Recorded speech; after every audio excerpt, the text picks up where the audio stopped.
Hello শিক্ষার্থী বন্ধুরা, কেমন আছো তোমরা? আমি দীপ্ত কুমার পাল। এই পর্বে আমি তোমাদের প্রথম শ্রেণী আমার বাংলা বইয়ের পাঠ ১৪ শিখব।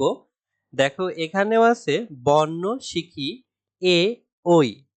ব মধ্যে নয় বর্ণ তালব্য শয়সী ক্ষয়সী শিখি এ আর ওই বর্ণ আমরা শিখব। দেখো এখানে আছে শুনি ও বলি তালব্য শয়সু দন্তে নয়সী শুনি ও ব লয়সী বলি। তো নিচে দেখো আমরা কিছু ছবি দেখতে পারছি, যেমন এখানে একজন বাউল তিনি একতারা বাজাচ্ছেন।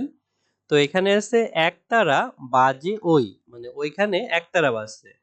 তো এই একতারা লিখতে যে আমাদের এ বর্ণের প্রয়োজন হয়েছে। এ ক এক ত একার র একার তারা বয়াকার বর্গের জয়কার বাজে ও হস্যই ওই একতারা এ ক ত একার র একার একতারা এ। তারপর এখানে আমরা একটি হাতি দেখতে পারছি। হাতিকে বলা হয় ঐরাবত। ঐরাবত মানেও হাতি। ঐরাবত যায় কই। তো ওই রয়াকার ঐরা বত বত ঐরাবত উন্তের জয়াকার উন্তেস যায় ক হস্যই কই। কোথায় যাচ্ছে জানে না কেউ, তাই এখানে প্রশ্নবোধক চিহ্ন আছে। ওই রয়াকার বত ঐরাবত ওই। তারপর দেখো নিচে আছে শুনি ও বলি।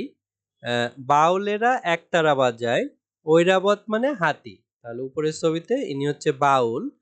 বয়াকার হস্যু লয়কার রয়কার বাউলেরা এ ক তয়াকার রয়াকার একতারা বয়াকার বর্গের জয়াকার ২৯ বাজায়।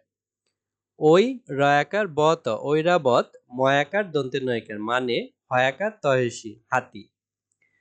তাহলে এখানে এ আর ওই বর্ণটি আছে, তারপর আছে লিখি। তো এখানে তোমাদের এ আর ওই বর্ণ হাত ঘোরায় লিখতে হবে।